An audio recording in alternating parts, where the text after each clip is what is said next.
अच्छाई और बुराई प्रत्येक मनुष्य के साथ में, प्रत्येक मानव के बीच में। आप जितने लोग टीवी चैनल के माध्यम से, आस्था चैनल के माध्यम से कथा सुन रहे हो, चाहे मोबाइल पर, फेसबुक, यूट्यूब पर कथा सुन रहे हो, जिस माध्यम से आप कथा सुन रहे हो, चाहे हम होंगे चाहे आप हो गए, हर व्यक्ति को भगवान ने खूबी और खामी देखने के लिए नेत्र दिए। हर व्यक्ति को अच्छा और बुरा देखने के लिए नेत्र दिए। अब उन नेत्रों से आप, अगर आपके भीतर खूबी होगी तो आप खूबी ढूंढ लोगे, और आपके भीतर खामी होगी तो आप खामी ढूंढ लोगे। आपके भीतर अच्छाई होगी तो अच्छाई ढूंढ लोगे, आपके भीतर बुराई होगी तो आप बुराई ढूंढ लोगे। जब माता पार्वती जी का जन्म हुआ, माता पार्वती जब मैनावती की गोद में आकर विराजमान हुई हिमालय राज के यहाँ, तो देवऋषि नारद ने आकर कितनी कितनी बातें कह दी महाराज। और हर बात में एक ही बात कहते थे, भस्मीदारी मिलेगा, जटाजूट बांधने वाला मिलेगा, मृगछाला पहनने वाला मिलेगा, बड़े बड़े जटा बाल होंगे, ऐसा मिलेगा। पार्वती मैया सुनती रही। तो मैनावती ने कहा मैं अपनी बेटी का विवाह नहीं करूंगी, ऐसा छोरा मिलेगा तो काय को अपनी बेटी की भाग फोड़ूंगा, क्यों अपनी बेटी की किस्मत फोड़ूंगा। इतने में देवऋषि नारद ने कह दिया, अगर ये सब चीज अगर शंकर जी में है, जटा भी बड़ी है, बाल भी बड़े हैं, मृगचर्म भी पहने हैं, मृगशाला भी पहने हैं, बाघंबर भी है, सब कुछ अगर उसके पास में है तो देख सकती है पार्वती। पार्वती मैनावती की गोद में पड़ी हुई माता पार्वती जो गोद में सो रही थी, जन्म ली हुई पार्वती जन्म से ही खामी नहीं ढूंढी, जन्म से उसने खूबी ढूंढी।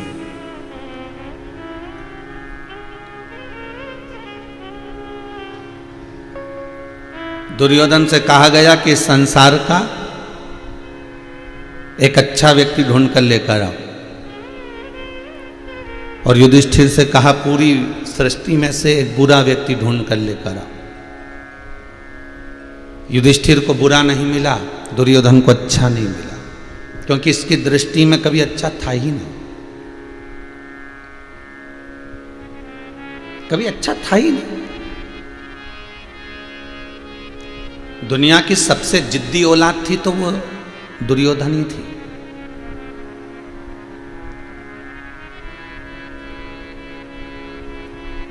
धृतराष्ट्र गांधारी के पास में बैठकर मेरे द्वारकानाथ कहते हैं कि 5 गांव का राज दे दो। धृतराष्ट्र और गांधारी कहते हैं ठीक है हम मंजूर करते हैं 5 राज का गांव। पर जिद्दी औलाद इतनी थी कि उसने कह दिया मैं सुई की नोक के बराबर नहीं दूंगा। तो भगवान कृष्ण ने भी सोच लिया तू मत दे सुई की नोक के बराबर, हम तीर की नोक पे ले लेंगे, रख तेरे पास।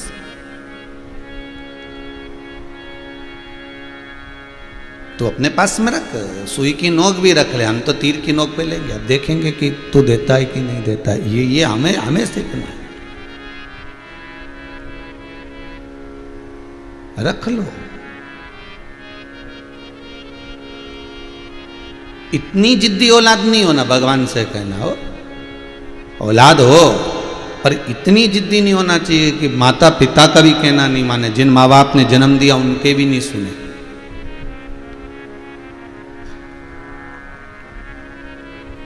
इतना जिदपन किस काम का महाराज।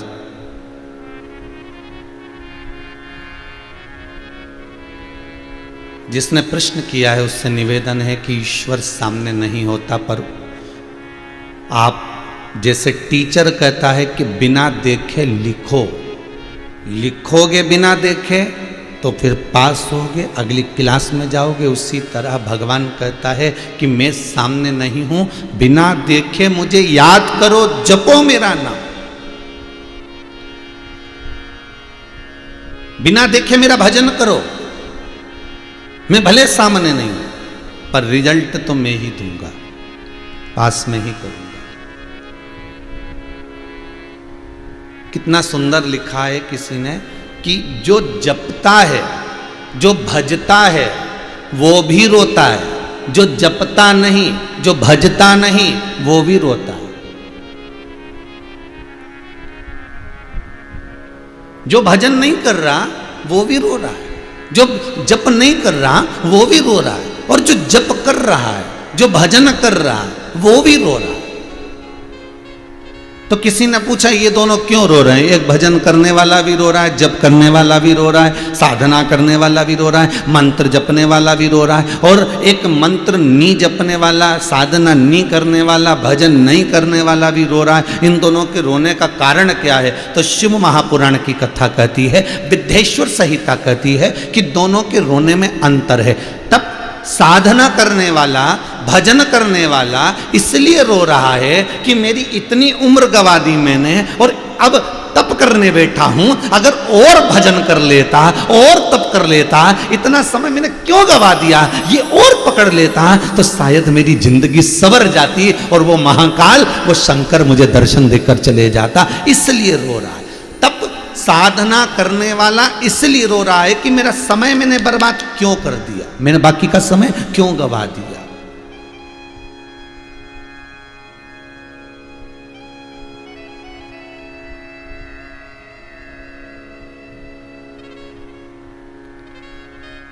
कल सोमानी परिवार कह रहा था सूरत वाला कि गुरुदेव हमको कथा से जुड़ने के बाद ऐसा लगता है कि यही आनंद है, यही सुख है, इसके सिवा कुछ नहीं, यही आनंद।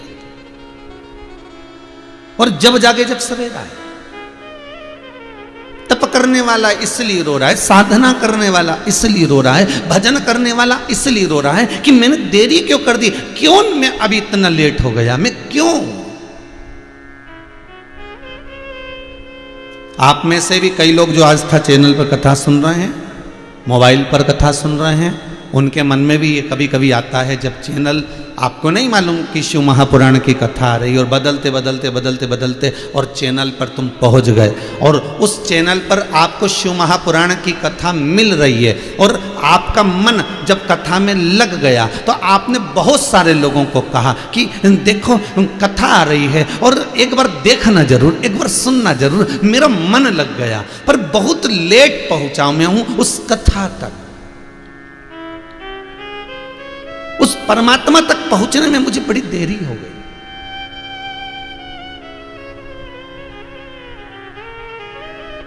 यदि मैं और तप कर लेता, यदि मैं और भजन कर लेता, यदि मैं और साधना कर लेता तो मेरा देव अधिदेव महादेव मेरे सामने होता।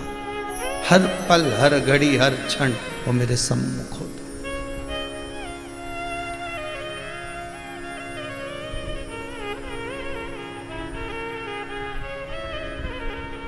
वो मेरे सामने खड़ा होता और जब मेरे सम्मुख में होता तो मैं उसकी गोदी में बैठा हुआ होता।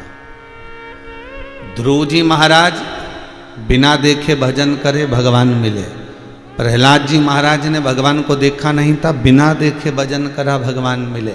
मीराबाई ने बिना देखे भगवान का भजन करा, गिरधर गोपारा मिला। रामकृष्ण परमहंस जी ने बिना देखे जगदम्बा की आराधना करी, माँ जगतजननी का दर्शन हुआ।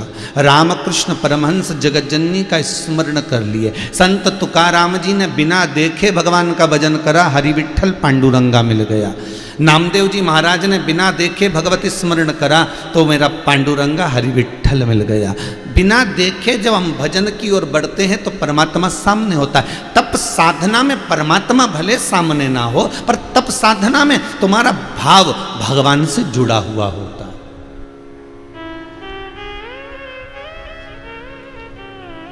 तप करने वाला भी रो रहा है, तप करने वाला रो रहा है, भजन करने वाला रो रहा है। इसलिए रो रहा है कि परमात्मा में इतनी देरी क्यों कर दी, मेरे मिलन में इतनी देरी क्यों हो गई। और भजन कर लेता, और तप कर लेता, और साधना कर लेता तो मेरा परमात्मा मुझे आनंद से मिल जाता। अब जो तप नहीं कर रहा, जो साधना नहीं कर रहा, जो भजन नहीं कर रहा, जो नाम जाप नहीं कर रहा, वो भी रो रहा है। तो उसके रोने का कारण क्या है? तो वो इसलिए रो रहा है कि बताऊं मैंने पूरी जिंदगी मक्कारी में निकाल दी, चोरी करने में, कपट करने में, बेईमानी में, छल में, प्रपंच में, सब में निकाल दी और आज अंतिम समय में पलंग पर पड़ा हूँ और भुगत रहा हूँ। कष्ट मेरे जीवन को बस नोच रहा है। अरे भाई, मरते समय 4 बांस 40 कंडे तो कोई भी दे देगा। अभी कोरोना महामारी में इतने मरे, जिनके रिश्तेदार भी नहीं गए तो भी लोगों ने 4 बांस और 40 कंडे तो दिए, जलाया तो सरी, आग तो लगाई। अरे मरने के बाद, मरते समय, प्राण छूटते समय 4 बांस और 40 कंडे तो दुनिया में कोई भी दे देगा, पर मरते समय 4 हाथ वाले नारायण को कोई लाकर नहीं देगा। अगर वो देगा तो तुम्हारा विश्वास ही देगा। 4 बांस तो कोई भी ले आएगा। जैसे ही मोहल्ले में कोई मरता है तो मोहल्ले के लोगों को कहा नहीं जाता कि भाई बांस लेने जाओ कि कंडा लेने जाओ। वो तो मोहल्ले के लोग गए और बांस खरीद के लिया, कपड़ा खरीद, उनको तो मालूम है कि कितना लाना है। वहां तो कपड़े वाले की दुकान पे जाके कहना भी नहीं पड़ता साहब कि इतना दो, कि हाइट छोटी है कि बड़ी, वो तो उसको नपा नपाया है कि बस इतना ही देना है। और जिंदगी भर ब्रांड का पहना, और आखिरी में जो कपड़ा डाला वो बिना ब्रांड का था, उसके ब्रांड का ही ठिकाना नहीं था कौन सी ब्रांड का।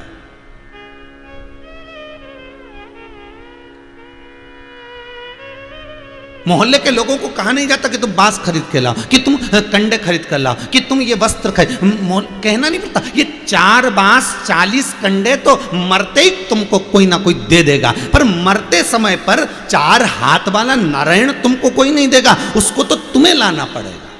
अंतिम समय में उसको तुम्हें खड़ा करना है। तुम जो दान कर रहे हो, तुम जो पुण्य कर रहे हो, तुम जो सत्कर्म कर रहे हो, जो तुम भजन कर रहे हो, जो तुम बैसाख महीने में जल का दान, अन्न का दान आदि जो तुम दान करने में लगे हो, जो तुम शंकर के अनुमोदन में लगे हो, जो तुम शिव महापुराण की कथा का रसतत्व ग्रहण करने में लगे हो, जो तुम शंकर की कथा को सुनने में लगे हो, ये मरते समय पर ये 4 हाथ वाला नारायण तुम्हारे सामने खड़ा होगा। कहते हैं जब शंकर के भगत के प्राण छूटते हैं उस समय पर 33 कोटि देवता ये देखने के लिए खड़े होते हैं कि मेरा कैलाश अधिपति शंभु उस जीवात्मा को नंदी पर बिठाकर खुद पैदल कैलाश पर जाता है। प्रतिदिन मेरा शंकर नंदी पर पार्वती को बिठाकर खुद घूमने जाता है, पर जब शंकर का भगत, मेरे कालों का काल महाकाल का भक्त, जब काशी विश्वनाथ शंभु का भक्त, जब ओंकारेश्वर सोमेश्वर केदारेश्वर का भक्त अपने प्राणों को जब त्यागता है तो 33 कोटि देवता, जैसे मोहल्ले में कोई मर जाए तो मोहल्ले के लोग खिड़की में से झांक कर देखते हैं, उसी तरह 33 कोटि देवता ये देखते हैं कि शंकर का भगत जा रहा है और मेरा विश्वनाथ नंदी पे से नीचे कूदकर नंदी को पकड़कर, उसके रस्सी को खुद पकड़कर और वो जीव आत्मा को नंदी पर बिठाकर लेकर जाता है। वो शंभु है, वो त्रिकालदर्शी, वो कैलाशी है। फिर निवेदन करूंगा, 4 बांस 40 कंडे तो कोई भी तुमको दे देगा, पर 4 हाथ वाले नारायण को अगर बुलाना है तो शंकर की कथा में डूबना पड़ेगा, शंकर की कथा में जाना पड़ेगा, शंकर का स्मरण करना पड़ेगा। तब तुम्हारी भक्ति, तुम्हारी दृढ़ता, तुम्हारा विश्वास और तुम्हारे भीतर जब परमात्मा बैठ जाएगा तो अंतिम समय में कोई आए ना आए पर वो 4 हाथ वाला जरूर आ जाए। आए ना आए प्रभु कुटुम कबीला, अंत समय प्रभु आना पड़ेगा, वादा किया तो निभाना पड़ेगा। लोग बांस की तैयारी करेंगे, दुनिया के लोग कंडे की तैयारी करेंगे, कपड़ा लाने की तैयारी करेंगे, कहीं कुछ सामान लाने की तैयारी करेंगे। दुनिया के लोग तुम्हारे मरते समय पर सारी व्यवस्थाओं में जुट जाएंगे। उस समय पर तुम कुछ नहीं कर पाओगे। करेगा कौन? जो तुमने भजन करा, जो तुमने दान करा, जो तुमने पुण्य करा, जो तुमने सत्कर्म करा। मरते समय पर 2 लोग बहुत काम करते हैं। एक मोहल्ले के लोग लकड़ी तैयार करना, कंडा तैयार करना, अर्थी तैयार करना, सामान तैयार करना, और एक ये जीवात्मा जो तुमने दान करा, पुण्य करा, सत्कर्म करा, ये 2 लोग बहुत तैयारी करते हैं। एक मोहल्ले के लोग, एक ये आत्मा। आत्मा भी तैयारी करती है। क्या तैयारी करती है? इसने बहुत दान दिया, इसने बहुत पुण्य करा, इसने भजन करा, इसने शिव महापुराण की कथा सुनी, एक नहीं ना जाने कितनी सुनी, भले टीवी के सामने सुनी, भले मोबाइल पर सुनी, जितना समय मिलता था उतनी सुनी, पर कथा तो सुनी। तब ये आत्मा उस नारायण से कहती है कि सामने आ जाओ, इसके प्राण छूट रहे हैं। वो 4 बांस की तैयारी करें और ये आत्मा 4 भुजानाथ को लाकर खड़ा कर देती है। यह आत्मा 4 हाथ वाले उस नारायण को लाकर खड़ा कर देती है कि इसकी अब प्राण जा रहे हैं और तुम्हें यहां खड़ा होना है।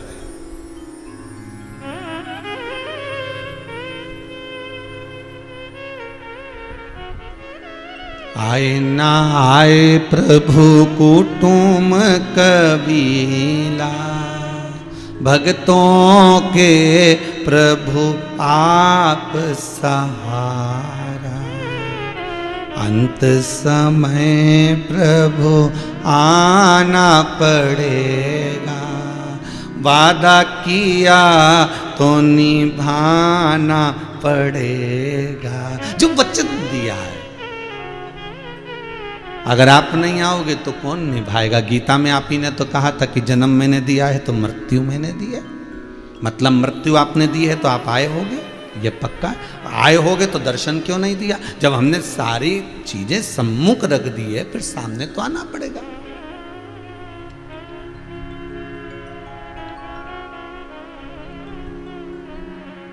पहुंचना तो सम्मुख पड़ेगा। हमें लगता है एक पापी व्यक्ति बड़ा सुखी होता है, हमें लगता है पुण्य करने वाला, भजन करने वाला, दान करने वाला, सत्कर्म करने वाला बड़ा दुखी होता है। कई लोग कहते हैं हमारी अम्मा तो खूब भगवान का भजन करती थी, हमारी माता जी तो खूब शिव जी का नाम लेती थी, हमारा भगवान का तो हम खूब भजन करते थे, उसके बाद भी भगवान ने ऐसा दुख क्यों दिया। उसका कारण होगा। एक झोली में फूल भरे हैं, एक झोली में कांटे, तेरे बस में कुछ भी नहीं, वो बांटने वाला बांटे। कोई कारण हो सकता है।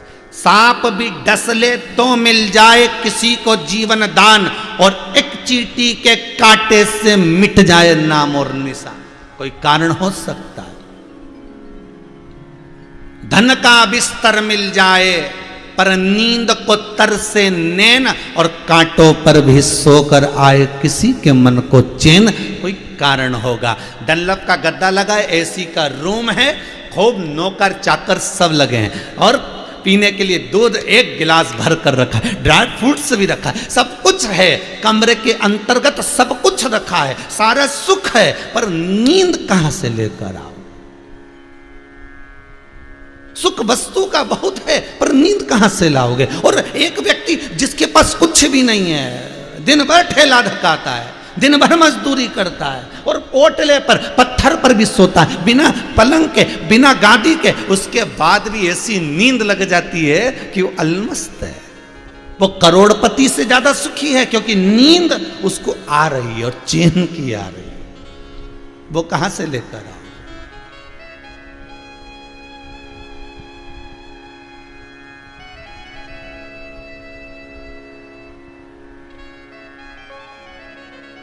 वो कहां मिलेगी। ऋषि नारद ने कहा अब ये संसार मुझसे देखा नहीं जाता। भगवान विष्णु ने पूछा क्यों, संसार में क्या हो गया, इतना जोरदार संसार, क्या कमी है, इतने बढ़िया बढ़िया संगीत बजाने वाले, अभी संसार में क्या कमी है। इतने बढ़िया बढ़िया लोग संसार में भजन स्मरण करने वाले, संसार में क्या कमी रह गई। कमी है क्या संसार में। देव ऋषि नारद बोले मेरा मन नहीं लगता अब ये संसार को देखकर, इसमें क्या उल्टा उल्टा हो रहा है। जो भजन करता है, जो दान करता है, जो पुण्य करता है, जो सत्कर्म करता है वही दुखी होता है, और जो पाप करता है वो बड़ा खिलखिला कर हंसता सुखी होता है। भगवान विष्णु ने पूछा तूने कुछ देखा। अब भी देख के आया हूं। क्या देखा। एक गाय दलदल में फंस गई, कीचड़ में फंस गई, फिर निकल नहीं पा रही, बहुत प्रयास कर रही है गाय। दलदल में फंसी हुई गाय, कीचड़ में फंसी हुई गाय निकलने का बहुत प्रयास कर रही है पर निकल नहीं पा रही। भगवान विष्णु बोले फिर क्या हुआ। देव ऋषि नारद बोले होना क्या था, एक चोर निकल के जा रहा था, इतना भारी चोर था कि दिन भर व्यसन में डूबा रहता था, मांसाहार, मदिरा पान, रक्त आदि करना ही सब उसका कर्म था। अच्छा, वो गया, सामने बड़ा सारा दलदल, बहुत बड़ा कीचड़, उसमें गाय डूबती जा रही है। मुझे लगा ये गाय को बचाएगा, पर ये गाय के पास में जाकर गाय के ऊपर पांव रखकर पार होकर निकल गया, कहीं दलदल में ना फंस जाए, इसलिए गाय पर पांव रखा और निकल गया। और आगे जाकर जैसे ही पहुंचा तो इसको गड़ा हुआ धन मिल गया, खूब पैसा मिल गया, खूब धन उसके पास में आ गया। अच्छा, इतने बड़े पापी को तो धन मिलना ही नहीं था, इसको तो खजाना मिलना ही नहीं था। जब इसने गौ माता पे लात रखी, मरती हुई गाय को नहीं बचाया, तो फिर इसको। अरे शिव महापुराण में शंकर भगवान माता पार्वती को कहते हैं,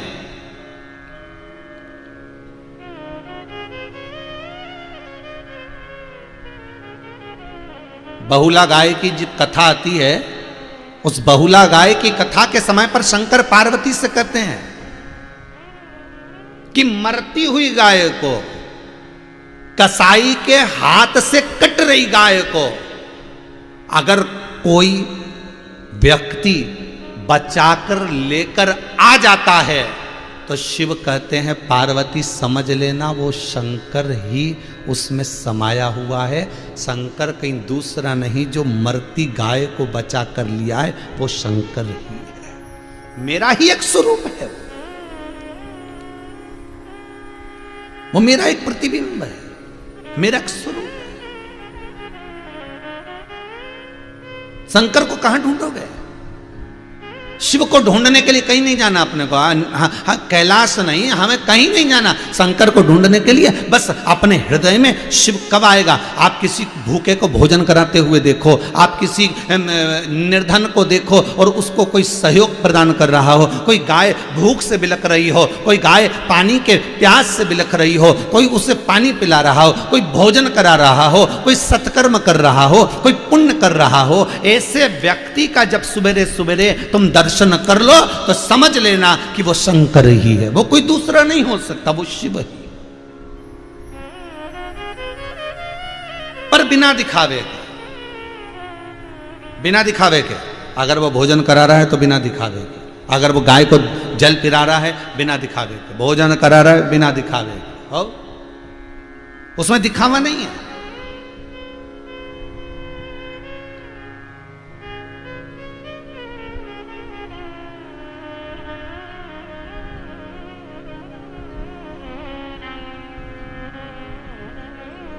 कई अखबारों में देखने को मिलता है एक केला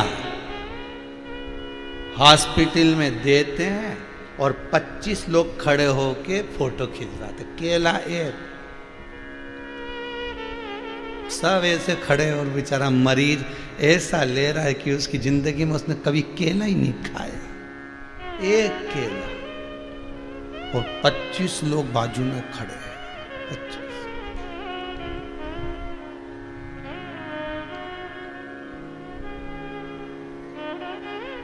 कोई एक व्यक्ति बड़ा खुश होकर आया था अभी कुछ दिन पहले और कह रहा था अभी हम वृद्धाश्रम गए थे। अच्छा, अरे बेचारे इतने बूढ़े बूढ़े लोग बेचारे ऐसे, हम तो घर से मालूम पूरी सब्जी बना के ले गए थे, अमरस बना के ले गए थे आम का। अच्छा, हमने जब पूरी सब्जी अमरस खिलाया बेचारे ऐसे खाए, उनने जिंदगी में ऐसा लग रहा था बहुत दिन के भूखे होंगे। हमने कहा वाह। हमने कहा कितने दिन तक खिला रहे हो? बस एक बारी तो खिलाना था। फिर हम उसी वृद्धाश्रम में पहुंच गए और हमने जाकर पूछा कल वो जीजी आई थी तुम्हारे यहाँ पर, अमरस पूड़ी बनाकर लाई थी, सबको खिलाया था, कैसा खिलाया? अच्छा खिलाया, बड़ी तारीफ कर रही थी। तो इतने में वहाँ के वो बूढ़े लोग बोले काय का खिलाया, अमरस तो इतना सा लाई थी, इतना सा दे के चली गई छोटा वाला डिस्पोजल में। और हमने कहा दूसरी बार दे दो तो क्या कोई अमरस है?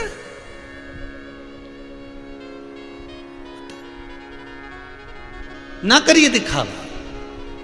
शिव को दिखावा प्रिय नहीं है, शंकर को दिखावे से कोई मतलब नहीं है, इसलिए सबसे दूर रहता है वो, कैलाश पर्वत पर अवघड़ी बनकर रहता है वो,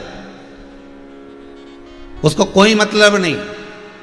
लक्ष्मी जी कौन से कलर की साड़ी पहन रही है, लक्ष्मी जी ने कितना आभूषण पहना, ब्रह्माणी ने कितना आभूषण पहना, ब्रह्माणी कौन सी साड़ी पहन रही है, इंद्राणी क्या क्या धारण कर रही है, इससे शिव को कोई मतलब नहीं, ना पार्वती को मतलब। वो तो ओघड़ी है, अलमस्त होकर कैलाश पर, शमशान में, मृत्युलोक में अलमस्त होकर रहता।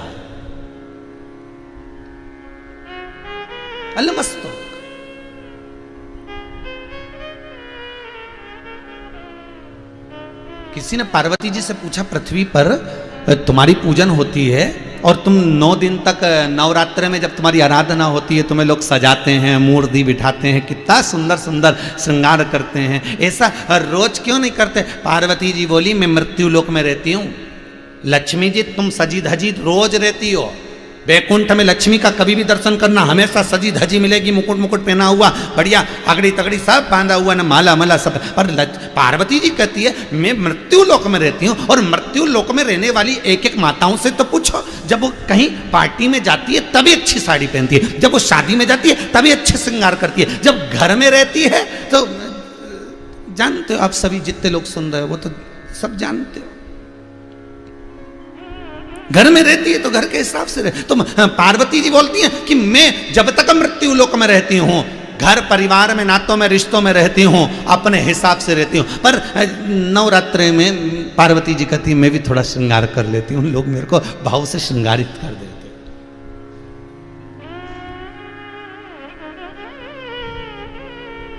फिर किसी ने पूछा तुम सभी दिन एक जैसी क्यों नहीं रहती? पार्वती कहती है किसी मां से पूछना, मैं मां हूं, मैं मां हूं। किसी मां से पूछना, बहुत सुंदर चुन्नी बेस पहनी हो, उसमें यहां फुंदा लटक रहे हो और खूब जोरदार हार मार और उसमें सितारे लग रहे हो, सोना चांदी जड़ रहा हो, तगड़ी पहनी हो, चूड़ा पहनी हो, गले में हार पहनी हो, खूब सुंदर कुंडल पहनी हो, और अपने बच्चे को मां गोदी में ले, ईमानदारी से कहना बच्चा रोएगा कि खुश होगा? जब इतने आभूषण से जड़ी हुई साड़ी जब उस बच्चे को बार बार चुभेगी, बच्चा रोएगा। मां कहती है मैं मृत्यु लोक के इन संसार वासियों की मां हूं। और कब किस बच्चे के दुखड़े को पोंछने के लिए, किस बच्चे के आंख के आंसू को पोंछने के लिए, कब किसके दुख को नष्ट करने के लिए मुझे किस बच्चे को गोदी में लेना पड़ जाए, यह समय का भरोसा नहीं होता। इसलिए माँ पार्टी में जाती है तभी श्रृंगार करती है, उसके सिवाय नहीं। उसके सिवाय तो घर में रहती है तो ऐसी रहती है कि कब कौन क्या आवाज लगाए वो तुरंत ला कर दे देती है, उसको कोई मतलब।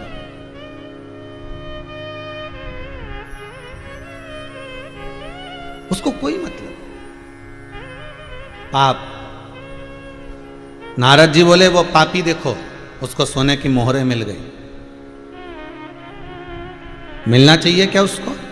भगवान ने कहा आगे क्या हुआ वो बता तू। तो देव ऋषि नारद बोले वहीं से एक संत निकल कर जा रहे थे, फिर उन संत ने उस गाय को देखा, उसके पास में गए, फिर उस गाय को निकालने का प्रयास करने लगे।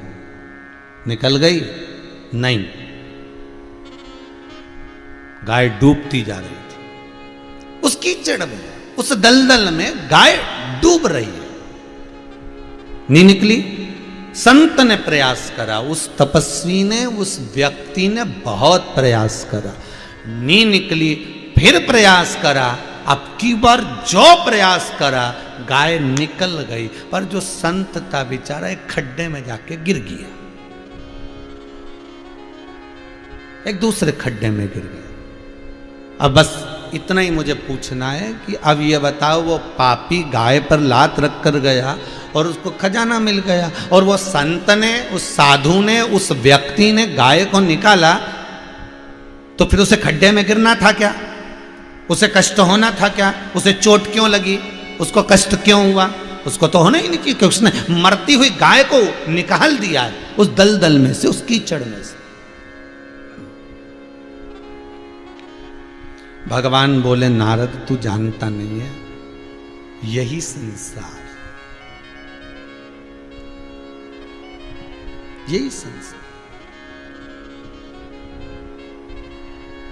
वो जो पापी है, चोर, उसको धन क्यों मिला?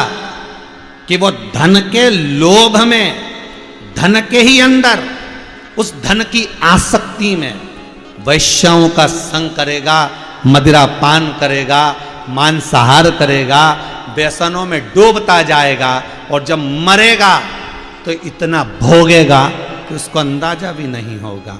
संत गाय को निकालते समय खड्डे में गिर गया, उसको लग गया। अरे नारद, उस संत का आखिरी समय चल रहा था, उसके मरने का समय था। मरते समय, मरने से पहले बस यम के दूत उसको उठाने के लिए जा रहे थे, उससे पहले उसने एक अच्छा काम कर दिया, गाय को निकाल दिया तो जो मरने वाला था बस उससे बच गया। और मृत्यु अपने काम तो करती है, मौत तो घेरने के लिए आएगी, पर उस समय पर वो जाकर खड्डे में गिर गया तो थोड़ी सी चोट लग गई, तो वो ज्यादा जो होने वाला था वो थोड़े में निकल गया।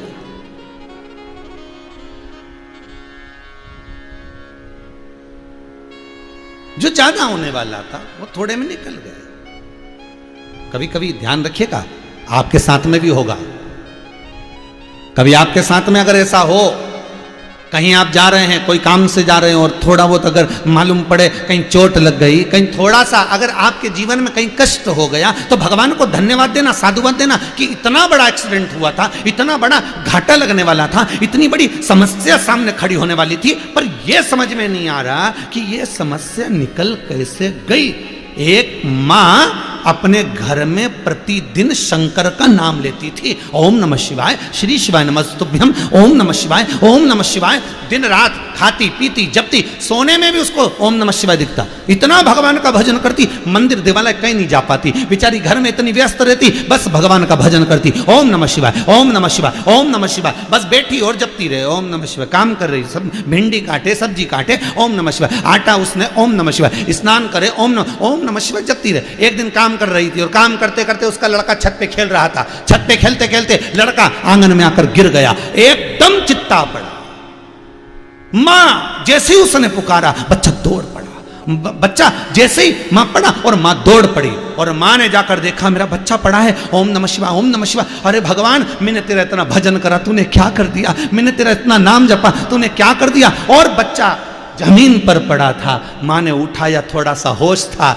मां ने देखा कैसे लेकर जाऊं, किसको लेकर जाऊं? मां दौड़ पड़ी, बच्चे को गोदी में लेकर मां दौड़ी है, हॉस्पिटल में पहुंची। डॉक्टर को कहा मेरे बच्चे को थोड़ा सा देख लीजिए। तुरंत इलाज चालू हुआ, बच्चा ठीक हो गया। भगवान को दोष दे रही थी, भगवान मैं तेरा नाम जपती थी, तूने ऐसा क्या कर दिया? पर एक दिन ठंडे दिमाग से उसने सोचा मेरा बेटा अच्छा होकर घर आ गया, पर एक बात समझ में नहीं आती, मेरा अपेंडिक्स का ऑपरेशन हुआ था, कली में लौट कर आई, आखिर मैंने इस बच्चे को गोदी में उठाकर 1.5 किलोमीटर तक कैसे दौड़ ली, ये समझ में नहीं आया। डॉक्टर 2 बजे तक केवल क्लिनिक में बैठता था, आज 3:30 बजे तक डॉक्टर कैसे रुक गया? कारण क्या था? जिस ऑपरेशन थिएटर में लोगों की भीड़ लगी रहती थी, उस ऑपरेशन थिएटर में बच्चे के लिए उस थिएटर खाली कैसे रह गया? जिस जगह पर पलंग नहीं मिल रहे थे, उस जगह पर मेरे बेटे को पलंग कैसे मिल गया? तब उसको भान हुआ कि यह कोई दूसरा नहीं था, जिसका मैं जप कर रही थी, जिसको मैं भज रही थी, श्री शिवाय नमस्तुभ्यम जो जप रही थी, उसने आगे बढ़ बढ़कर पलंग भी दिलवा दिया, इलाज भी करवा दिया, ऑक्सीजन भी दिलवा दी, वेंटिलेटर भी लगवा दिया और दवाई भी पहुंचा दी। मालूम पड़ता कि ज्यादा बीमार पड़ जाता और फिर बचकर, तो ये तुमने जो जप करा है, तुमने जो भजन करा, लोग हमसे पूछते श्री शिवाय नमस्तुभ्यम में है क्या? है क्या? कभी मौका मिले तो एक बार इस विठलेश सेवा समिति के व्हाट्सएप के मैसेजों में देखना, सबसे ज्यादा मैसेज वही मिलते हैं कि हमने, हमारे परिवार में एक व्यक्ति ऐसा बीमार पड़ गया था, हमने ये जाप करा, हमने शंकर का अनुमोदन करा, हमने शिव महापुराण का स्मरण करा, तो उसका जो फल मिला है, उसका जो आनंद मिला है, वो हमको ये प्राप्त हुआ। उसके स्मरण तो देखिए, उसका रसतत्व तो देखिए, क्या मिलता है तप करने से, क्या मिलता है भजन करने से, क्या मिलता है साधना करने से।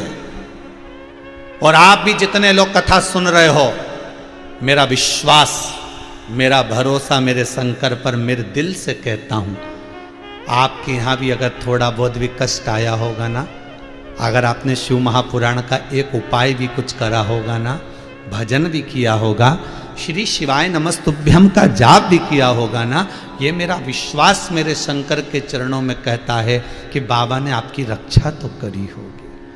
वो तो आप हो सकता है कि एकदम ये पलंग भी मिल गया, हॉस्पिटल में मिल गया, वो तो भगवान की कृपा थी। सब साधन एक साथ जुटा देता है अपने भक्त के लिए, अपने भावों के लिए। आप उसके लिए थोड़ा सा करते हो साहब, वो आपके लिए ढेर कर देता है, ढेर।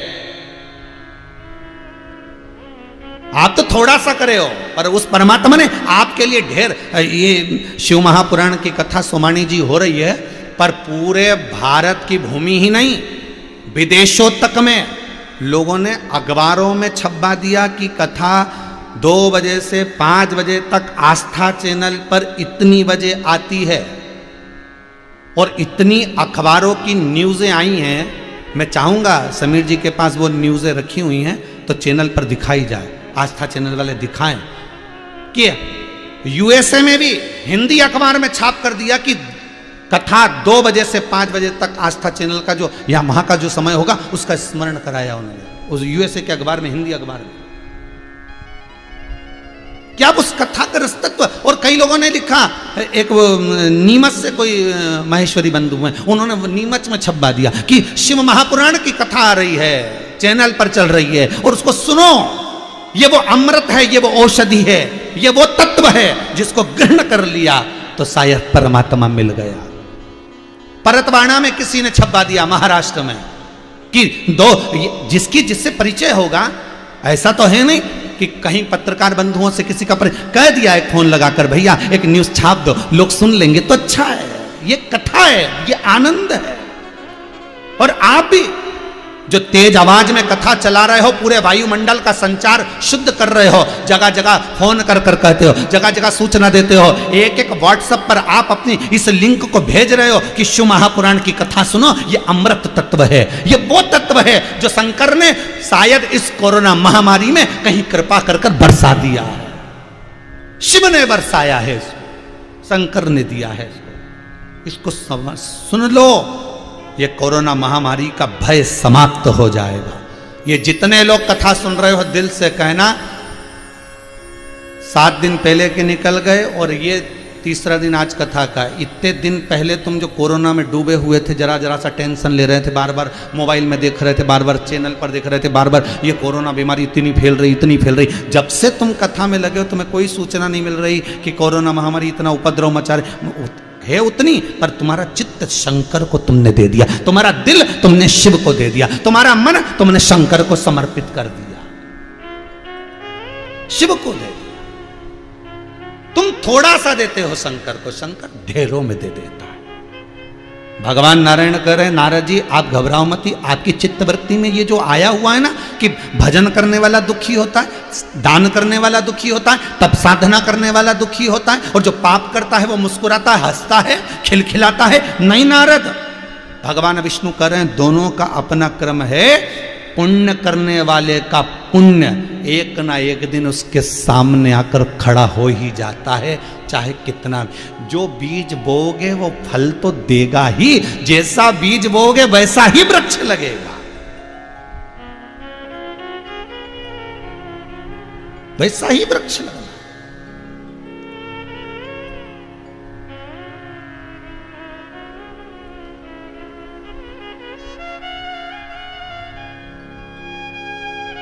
भगवान ने खूबी देखने का नेत्र दिया है तो खामी देखने का भी नेत्र दिया है। मैनावती की गोद से पार्वती जी जो प्रकट हुई हैं, वो पार्वती मैया ने शंकर में कभी खामी नहीं देखी, कभी भी देखी तो खूबी ही देखी, क्योंकि पार्वती के नयन ऐसे थे, मां जगत जननी थी ऐसे। संसार के कई लोग ऐसे होते हैं जिनका काम ही यही रहता है कि हमें इसमें कुछ कमी निकालना है, हमें भगवान की कथा में कमी निकालना है। सियोर वाला महाराज कथा बाच रहा है, उसमें कुछ ना कुछ कमी ढूंढना है। ये दुनिया के लोग बैठकर केवल अगर ढूंढते हैं तो खामी ही ढूंढते हैं। नेत्र कैसे होंगे ये पता चलता है। आप पूरी कथा सुनो और आपके नेत्र कैसे ही आपको मालूम पड़ जाएगा। कई लोग ऐसे होंगे जो दिन भर खूबी ढूंढेंगे, वाह वाह क्या कथा हुई, क्या आनंद आया, सोमानी जी को धन्यवाद है जिन्होंने इतनी सुंदर कथा करवाई, आस्था चैनल को धन्यवाद है जिन्होंने इतनी सुंदर कथा का प्रसारण करवाया, आज पूरा विश्व इस कथा को सुन रहा है। तो कई तो खूबी ढूंढेंगे और कई उसमें खामी ढूंढेंगे, कई उसमें खामी ढूंढेंगे। ऐसा क्यों कर दिया, कथा के बीच में मोदी जी का नाम क्यों ले दिया, क्यों करा, ऐसा हो गया, ये कथा कहाँ से लेके आए, ये कथा कौन से उसमें से आई। अरे भैया ये पुराणों के अलावा कोई कथा मिलेगी क्या? एक एक पुराण को निकालो।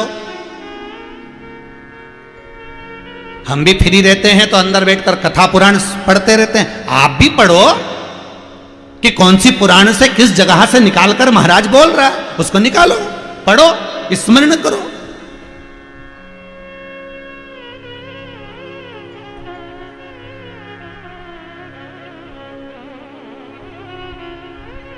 उस भक्ति में डूबो तो। और जब भक्ति में डूब जाओगे, देव ऋषि नारद कहते हैं कि पुण्य करने वाला दुखी क्यों और पाप करने वाला सुखी क्यों। भगवान कहते हैं ये मन का धन है, ऐसा लगता है कि सुखी है पर दुखी वही है। हमें लगता है कि वो सुखी है, नहीं नहीं नहीं, उसको कितना दुख है ये वही जानता है, ये उसके भीतर है। पार्वती मैया मैनावती के गर्भ से जो प्रकट हुई है, देवऋषि नारद कह रहे हैं, नारद जी ने सब कुछ कहा, नारद जी ने सब बताया, सब कहा।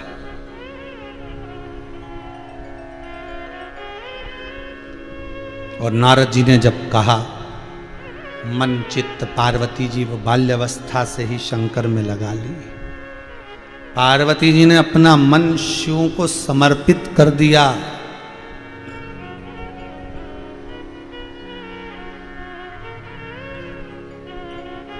बहुत सारी खूबी देखी जाती है तभी दिल दिया जाता है।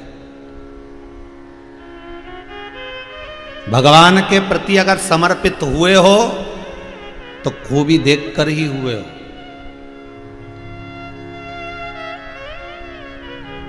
खूबी देखकर, कितना सुंदर। देखो आज भी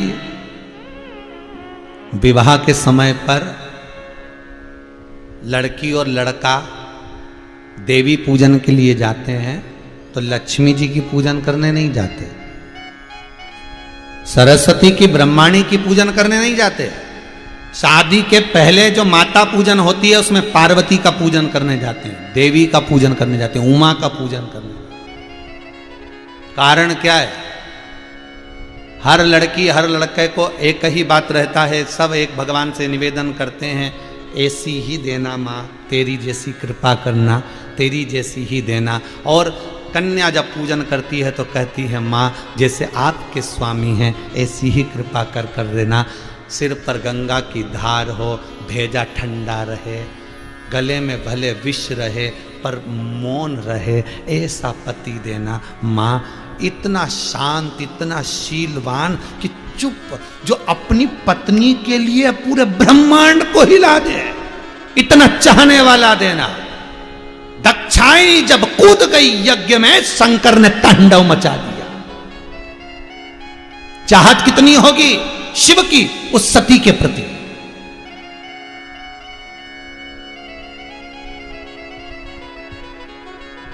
कोई नारी ये नहीं कहती भगवान के सामने जाकर कि मुझे राम जैसा, मुझे कृष्ण जैसा, मुझे ब्रह्मा जैसा, मुझे इंद्र जैसा, नहीं, मां शिव जैसा पति देना, शंकर जैसा, हे जगत जननी भोलेनाथ जैसा। इसलिए तो छठ का व्रत होता है, इसलिए तो तीज का व्रत होता है, इसलिए चतुर्थी का व्रत होता है, इसलिए पंचमी, ये जितनी भी देवी के व्रत होते हैं तो माताएं जो व्रत करती है, तीज का, चतुर्थी का, छठ का, पंच जो व्रत करती हो, ये सारे देवी पार्वती के तो व्रत हैं। क्यों? क्योंकि इनके जैसा पति देना।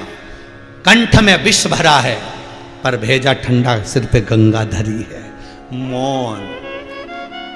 भोजन आया, समय पे कर लिया, चुप। कोई शिकवा नहीं, कोई शिकायत नहीं, बस मौन। और इतना प्रेम कि जरा सा बिदल और उत्पल मात्र पार्वती जी को दृष्टि से देख लिए, उतनी देर में तो शंकर ने निपटा दिया। ये इसने, ये प्रेम, इतना चाहने वाला मुझे मिलना चाहिए।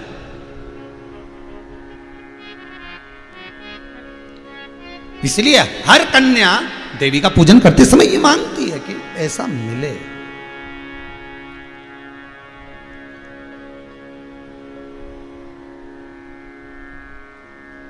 कितना मौन, और परिवार भी कितना बड़ा था शंकर जी का। शंकर जी की बहन छिप्रिया,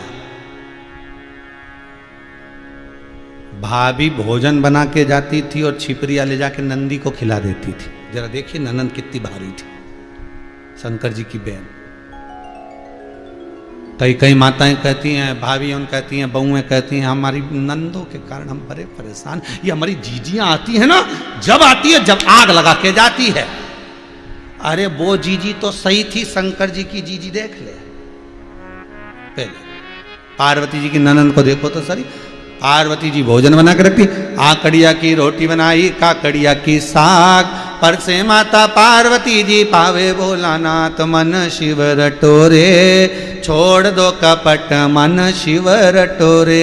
और पार्वती जी भोजन बना के जाए, इतनी सारी रोटी बना के जाए, और आए छिपरिया और रोटी को कपड़े में छुपा के ले जाके नंदी को, श्रृंगी को, भृंगी को सबको खिला दे। लो खा।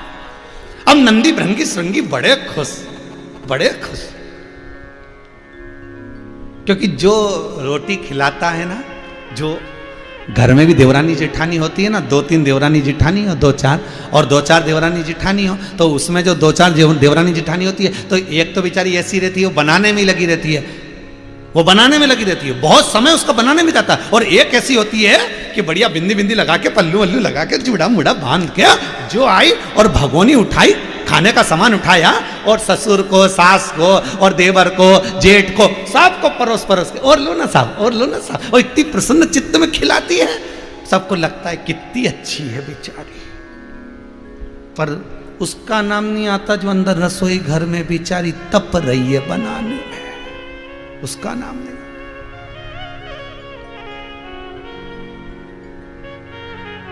जो अंदर रसोई घर में बना रही है, तप रही है, भोजन बना रही है, उसका नाम नहीं है।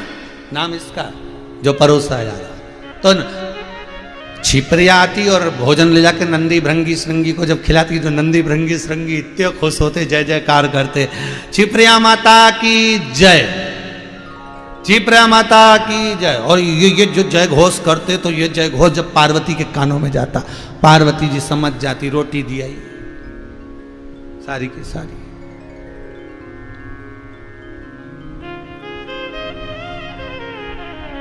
शंकर भगवान ने डमरू बजाया, पार्वती जी आकर बोली, जी स्वामी,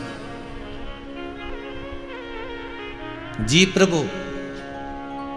ये पुराना समय देखिए, पत्नी पति का नाम नहीं लेती थी कभी भी।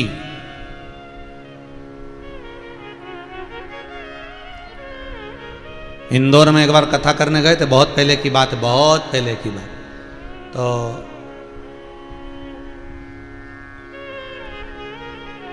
उसमें हम आरती गाए, जय जगदीश हरे। एक अम्मा बाजू में खड़ी होकर बोली, जय कल्लू के पिताजी हरे। तब हम बार बार जगदीश हरे बोले, वो कल्लू के पिताजी हरे बोले। तो आरती पूरी होने के बाद जब बेलपत्री दी, प्रसाद दिया, तो पूछा, हम जगदीश हरे बोल रहे हैं और तुम कल्लू पिताजी हरे बोल रही हो, ऐसा क्यों? गुरुजी उनका नाम है ना, तो हम लेते नहीं। हमने कहा बहुत, कितनी कितनी मर्यादा होता है। एक बार एक नगर पालिका, नगर निगम वाले सर्वे करने आए, 4-5 लोग सर्वे करने निकले। जगह जगह पे सर्वे कर रहे थे, वो बनाते ना वोटिंग कार्ड का सर्वे, तो सर्वे करा। हर कभी सर्वे करने आते हैं वो, तो जब उनको परमिशन मिले, जब सर्वे, तो सर्वे करने आए। यहाँ भी पहुँच गए, एक जगह गए तो आवाज़ लगाया तो पत्नी निकल कर बाहर आई। क्या नाम है तुम्हारा? गीता बाई। अच्छा, बच्चों का नाम राम किशन हरि किशन, अच्छा। पति का नाम, और जैसे ही बोले पति का नाम तुम लोग चुप। तो सर्वे वालों ने पूछा तुम्हारे पति का नाम क्या है, बोलो ना। तो कि हम हमारे पति का नाम लें, हम नहीं लेते हमारे पति का नाम। तो तुम्हारे पति का नाम लेने के लिए हम अलग से आएंगे सर्वे करने, जल्दी बोलो पति का नाम क्या। हम नहीं लेते। घर में कोई बच्चा है, सब स्कूल गए, पति कहाँ गया, काम पर गया, तो पति का नाम बोलो। हम नहीं ले सकते पति का नाम, हम नहीं लेते, उनकी उम्र घटती है, सिर पे पल्लू वल्लू लेके और बोले। तो इतने में पत्नी बोली हम तुमको कुछ ऐसा आइडिया से बताएंगे, तुम समझ जाओगे कि हमारे पति का नाम क्या। हाँ बताओ। तो क्या 3 गंजी और 3 गंजी कितनी हो गई बोल। तो इतने में सर्वे करने वाले बोले 6 गंजी। बस हमारे पति का नाम, अच्छा तुम्हारे पति का नाम छगंजी है, बस छगंजी, बस पति का नाम है। तो 3 गंजी और 3 गंजी तो हो गए छगंजी। अब सर्वे वाले चल नाम नहीं लेते, पति का नाम मौन कर दिया, पति के नाम को लिया। तो यहाँ माता पार्वती भी भगवान जैसी डमरू खड़काया और डमरू खड़काते से पार्वती जी पहुंच गई और पहुंचते से पूछा बोलो स्वामी क्या बात है। भोलेनाथ जी बोले आज भोजन लेट हो गया, क्या बात है। तो पार्वती जी ने मुख से ये नहीं कहा कि छिपरिया ने ले जाकर नंदी भृंगी सरंगी को दे दिया,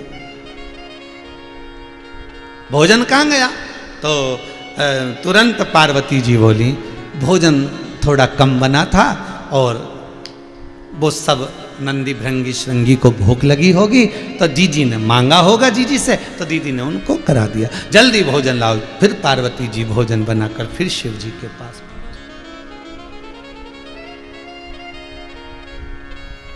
कभी विचार करिएगा, कभी विचार करिएगा, अगर एकांत में कभी बैठे हो आप, कभी एकांत में अगर आपकी बुद्धि चित्त में अगर आप लग्न लगाकर बैठे हो, तो कभी विचार करना कि सारे देवताओं का समय, ब्रह्मा जी का समय ब्रह्म मुहूर्त में, भगवान विष्णु का समय प्रातः काल में, इंद्र का समय अन्य काल में, सारे देवताओं का समय अलग अलग है, पर शंकर जी का समय ये शाम का समय प्रदोष काल ही क्यों।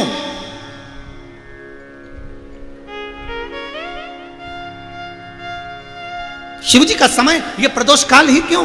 कभी आप लोगों ने विचार करा, कभी आपकी चित्तवृत्ति में आया कि संकट सोमवार का उद्यापन करो तो प्रदोष काल के समय पर अर्थात दोपहर पूरी होने के बाद शंकर भगवान का उद्यापन करो। किसी भी देवी देवता का अर्थात हम उद्यापन करते हैं तो सुबह करते हैं, पर शंकर जी का 16 सोमवार, संकट सोमवार आदि का अधिक जो भी उद्यापन करते हैं वो शाम के समय प्रदोष काल में करते हैं। शंकर की आराधना प्रदोष काल का स्मरण क्यों कराती, तो उसका कारण क्या है। उसका कारण केवल इतना ही है क्योंकि गृहस्थी में फंसा हुआ व्यक्ति, परिवार में रहने वाला व्यक्ति एक निश्चित समय पर भोजन नहीं मिलता, कभी लेट कभी अबेर, परिवार में रह रहे हो, बच्चों का संग है, परिवार का संग है, कुटुंब कबीले का संग है, तो थोड़ा ऊंचा नीचा होता रहता। तो शंकर जी का प्रदोष काल में पूजन का टाइम इसलिए था क्योंकि पार्वती मैया जब जब भोजन बनाती थी, जब जब आराधना करती थी, माता छिपरा, माँ छिपरिया उसको ले जाती और दान पुण्य स्मरण कर देती, तो भगवान शिव के लिए फिर भोजन बनता था। तो शाम का समय प्रदोष काल हो जाता था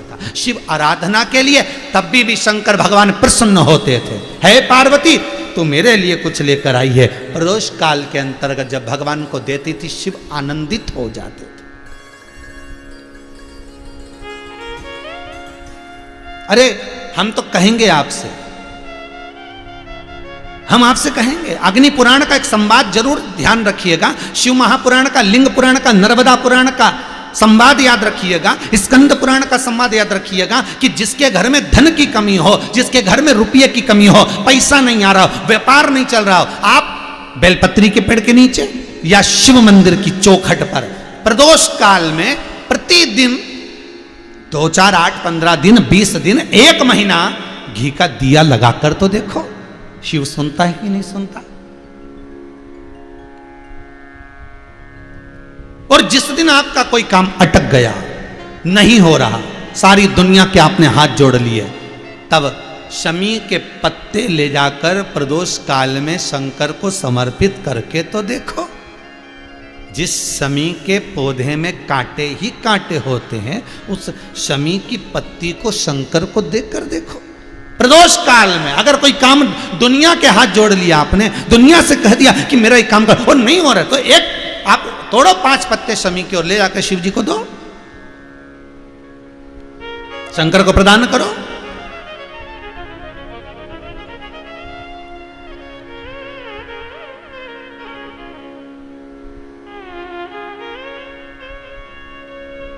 प्रियता है,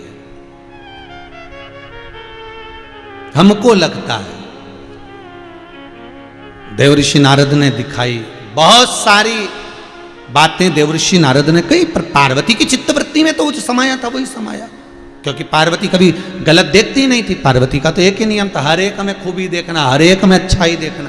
पार्वती कभी बुरा सोचती नहीं थी।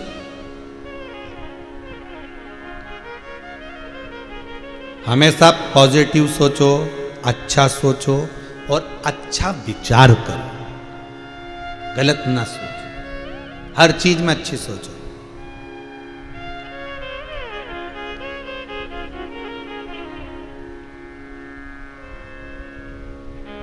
एक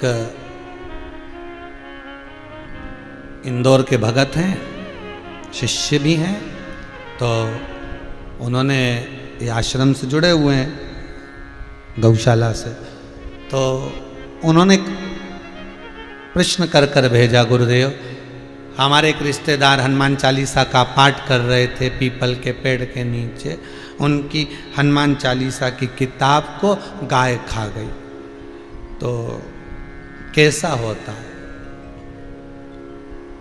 सब लोग डरा रहे हैं, कोई कह रहा है हनुमान जी रुष्ट हो गए, ऐसा हो गया वैसा हो गया।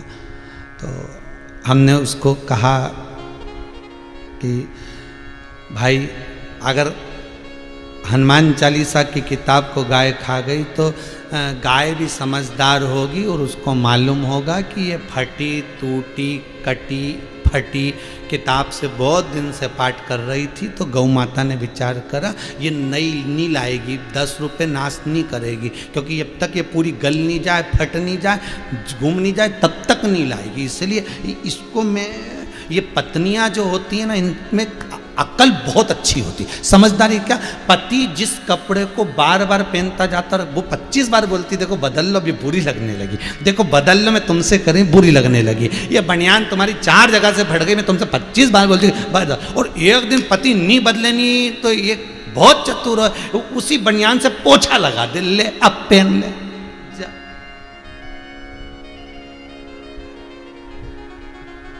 बोल रहे तिलक सही है कि गलत है? उसी कपड़े से वो पोछा लगा दे, ले अब पहन। और पति देखे कि क्यों मेरी शर्ट किसने पटकी, चाय पोंछ दी उस पे, पत्नी बोले वो पड़ी थी उस पे चाय गिर गई थी।